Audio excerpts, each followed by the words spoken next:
चलिए दोस्तों, मैं लेके आया हूँ आपके लिए फिजिक्स क्लास 12 यूपी बोर्ड 2025 के लिए मोस्ट इंपोर्टेंट स्पेशल सीरीज, जिसमें मैं आपको बताऊंगा वे मोस्ट इंपोर्टेंट क्वेश्चन जो यूपी बोर्ड में हर साल रिपीट किए जा रहे हैं या एक साल या 2 साल छोड़कर लगातार रिपीट किए जाते हैं, जिससे आपका टाइम बच सके और आप बहुत कम टाइम में पढ़कर यूपी बोर्ड 2025 में धमाल मचा सकें। दोस्तों, अगर आपको यही नहीं पता है कि मैं कौन से क्वेश्चन है जो यूपी बोर्ड में हर साल रिपीट किए जा रहे हैं या एक साल या 2 साल छोड़कर लगातार रिपीट किए जाते हैं, तो आप अच्छे से तैयारी नहीं कर पाएंगे और आप ज्यादा पढ़ने के चक्कर में जो मोस्ट इंपोर्टेंट क्वेश्चन है उन्हें छोड़ देंगे। तो इस समस्या को देखते हैं मैं आपके लिए सभी सब्जेक्ट की एक स्पेशल सीरीज लेकर आया हूं, जिसमें मैं आपको कराऊंगा मैं मोस्ट इंपोर्टेंट क्वेश्चन जो यूपी बोर्ड 2025 के लिए मोस्ट इंपोर्टेंट रहने वाले हैं। मैंने कुछ पार्ट अपलोड कर दिए हैं, आप जाकर जल्दी से जल्दी प्लेलिस्ट में देख सकते हैं। केमिस्ट्री के भी, फिजिक्स के भी और फिजिक्स के न्यूमेरिकल्स भी कर दिए हैं अपलोड, तो मैं सब धीरे धीरे सब कर देंगे। ठीक है, तो चलिए दोस्तों स्टार्ट करते हैं इस स्पेशल सीरीज के इस पार्ट को। क्या है क्वेश्चन हमारे पास?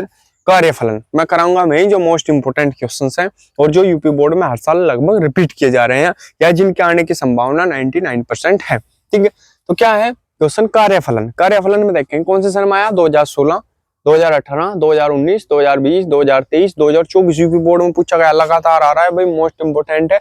और अगर किसी के पास 2024 का पेपर है और उसके पेपर में नहीं दिया गया, तो आप ये ना सोचे कि यूपी बोर्ड 2024 में आया हुआ नहीं है, क्योंकि यूपी बोर्ड हर साल 7 सेट बनाता है और सातों के सातों सेट आपके पास नहीं होने के। ठीक है, तो इस चीज को ध्यान में रखेंगे, यूपी बोर्ड के लिए मोस्ट इंपोर्टेंट है। ठीक है, आपका कोई सा भी जिला हो, आप कहीं से भी हो, अगर आप यूपी बोर्ड के विद्यार्थी हैं तो आपके लिए ये जो स्पेशल सीरीज है मोस्ट इंपोर्टेंट है। ठीक है, तो आंसर क्या है? आंसर लिखेंगे कार्यफलन में। क्या है कार्यफलन का आंसर? देखो, कार्यफलन दहली तरंग दैर्ध्य हो और दहली आवर्ती हो। 1 मिनट लगेगी इन्हें याद करने में, ऐसे समझाऊंगा। ठीक है, सबसे पहले कार्यफलन क्या होता है? कार्यफलन एक प्रकार की ऊर्जा होती है, ठीक है, जो प्रकाश को उत्सर्जित कराने के लिए आवश्यक होती है। प्रकाश को उत्सर्जन कराने के लिए आवश्यक होती है, वो होती है कार्यफलन, उसे बोलेंगे कार्यफलन। और दहली तरंग दैर्ध्य क्या होती है? वह आवर्ती जो धातु के प्रकाश का क्या कर सके, जो धातु इलेक्ट्रॉनों को उत्सर्जित करा सके। ठीक है, यहाँ पे प्रकाश इलेक्ट्रॉनों को उत्सर्जित कराने के लिए आवश्यक होगी, ये धातु इलेक्ट्रॉनों को उत्सर्जित कराने के लिए आवश्यक होगी। फिर आ जाओ दहली आवर्ती, ये भी ऐसी ही है, ये भी क्या करेगी? प्रकाश इलेक्ट्रॉनों का उत्सर्जन करा सके, ऐसी आवर्ती। तो सब जगह यही चीज को मैंने प्रकाश इलेक्ट्रॉनों का उत्सर्जन, तीनों, इसलिए तीनों लिखे हैं मैंने। देखो आप समझेंगे, यहाँ समझ में आएंगे ज्यादा। क्या? आपतित प्रकाश के एक फोटॉन की वह न्यूनतम ऊर्जा, आपतित प्रकाश के एक फोटोन की वह न्यूनतम ऊर्जा जो किसी धातु से प्रकाश इलेक्ट्रॉन उत्सर्जित करने के लिए आवश्यक होती है। मान लिया कोई ऐसी ऊर्जा है जिससे प्रकाश इलेक्ट्रॉन उत्सर्जित हो सके। मान लिया हमने क्या काम करा, मेरा ये हाथ है, मैं यहाँ हूं, मेरे आगे एक आदमी और खड़ा है, मैंने उसे ऐसा हाथ लगाया और उसे अगर मैंने इतना धक्का दिया कि वो नीचे गिर गया, तो मैंने ऊर्जा लगाई। सिंपल भाषा में मैंने ऊर्जा लगाई, तो जितनी ऊर्जा मैंने इसे गिरने में लगाई, मतलब इसे नीचे गिराने में लगाई, उसे वो क्या है? उत्सर्जित करा दिया, गिरने में लग गई। तो अब देखो, अब उत्सर्जित करने को समझेंगे, इसे उत्सर्जित है मतलब इसे गिराना यानी उत्सर्जित करना इलेक्ट्रॉन को, प्रकाश इलेक्ट्रॉन को। तो जितनी मान ले क्या है? प्रकाश इलेक्ट्रॉन है, ठीक है, ये क्या है? प्रकाश इलेक्ट्रॉन है। अब इसे उत्सर्जित कराना, अब जितनी ऊर्जा हमने इसे उत्सर्जित करने में लगाई उसे बोलेंगे हम प्रकाश इलेक्ट्रॉन का उत्सर्जन करने के लिए लगाई, उसे बोलेंगे हम कार्यफलन। ठीक है, और जितनी आवर्ती हमने इसी प्रकाश इलेक्ट्रॉन को उत्सर्जित करने में लगाई, वही सेम उत्सर्जन करा सका जिससे, उसे बोलेंगे हम दहली आवर्ती। और जितनी तरंग दैर्ध्य हमें इस प्रकाश इलेक्ट्रॉन को उत्सर्जन कराने में लगाई, उसे बोलेंगे हम प्रकाश तरंग दैर्ध्य। तो समझेंगे, ठीक है, आगे होगा समझ में जहां तक है।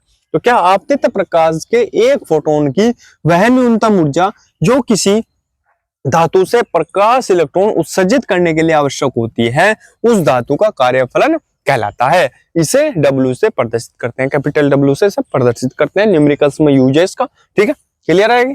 अब आगे देखेंगे दहली तरंग दैर्ध्य। दहली तरंग दैर्ध्य क्या होती है? 2017-2018 में पूछा गया, इंपोर्टेंट है। क्या आंसर में? प्रकाश की वह दीर्घतम यानी अधिकतम तरंग दैर्ध्य जो किसी धातु की सतह से प्रकाश इलेक्ट्रॉनों को, ये देखो कॉमन चीज, प्रकाश इलेक्ट्रॉनों को उत्सर्जित करा सके। इसमें क्या था? उत्सर्जन करने के लिए आवश्यक, क्योंकि कार्यफलन क्या है? एक ऊर्जा है। ठीक है, और ये क्या है? तरंग दैर्ध्य है। ठीक है, तो प्रकाश की वह दीर्घतम तरंग दैर्ध्य जो किसी धातु की सतह है जो उससे क्या करा सके, प्रकाश इलेक्ट्रॉनों को उत्सर्जित करा सके, उस धातु की देहली तरंगदैर्ध्य कहलाती है। सिंपल बात है, इसे लैम्बडा 0 से प्रदर्शित करते हैं। क्लियर, कोई दिक्कत नहीं है। अब आ जाओ अगला, देहली आवर्ती कौन सा सन में आया? 2017, 2019, 2022 और 2024 में पूछा गया क्वेश्चन है, मोस्ट इंपोर्टेंट है। ठीक है, इसे भी देखेंगे। तीनों भाई याद करने बहुत अच्छे तरीके से, एक दूसरे से जोड़ के याद करोगे तो आसान होगा याद करना। ठीक है, तो आंसर में लिखेंगे किसी धातु के पृष्ठ पर आपतित प्रकाश की वह न्यूनतम आवृत्ति, इसमें भी भाई जो किसी धातु से प्रकाश इलेक्ट्रॉनों का उत्सर्जन करा सके, क्या कहलाएगी? उस धातु की देहली आवर्ती कहलाती है। ये भी लिख लेंगे इसे V0 से प्रदर्शित करते हैं। ये भी लिख लेंगे इसके नीचे लाइन, इसे V0 से प्रदर्शित करते हैं। तो आशा है मैंने समझा दिया बहुत अच्छे तरीके से। बढ़ेंगे आगे, स्क्रीनशॉट इसका ले लेंगे। चलिए दोस्तों देखते हैं अगला क्वेश्चन क्या है आपके पास। प्रकाश विद्युत उत्सर्जन अथवा प्रकाश विद्युत प्रभाव ठीक है क्या है? 2016, 2017, 2023 में पूछा गया क्वेश्चन है। ठीक है, 2016, 2017 और 2023 यूपी बोर्ड मोस्ट इंपोर्टेंट है। क्या लिखेंगे आंसर में? जब किसी, और एक चीज और ध्यान रखेंगे, प्रकाश विद्युत प्रभाव भी पूछ लेता है कभी, और कभी पूछ लेता है प्रकाश विद्युत उत्सर्जन, तो दोनों एक ही चीज है। ठीक है, तो जब किसी धातु के तल पर एक निश्चित आवृत्ति से अधिक आवृत्ति की, क्या? जब किसी धातु के तल पर एक निश्चित आवृत्ति से अधिक आवृत्ति की प्रकाश किरणों को डाला जाता है, ठीक है, तो धातु की सतह से इलेक्ट्रॉन उत्सर्जित होने लगते हैं। ठीक है, क्योंकि नाम से ही पता लग रहा है प्रकाश विद्युत उत्सर्जन, यानी प्रकाश विद्युत उत्सर्जन का मतलब प्रकाश की जो इलेक्ट्रॉन है उनका क्या हो रहा? उत्सर्जन हो रहा। ठीक है, तो धातु की सतह से इलेक्ट्रॉनों का उत्सर्जन होने लगता है।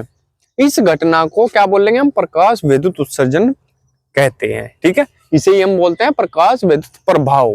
ठीक है, क्लियर है कि जब किसी धातु के तल पर एक निश्चित आवृत्ति से अधिक आवृत्ति की प्रकाश किरणों को डाला जाता है तो धातु की सतह से इलेक्ट्रॉनों का उत्सर्जन होने लगता है।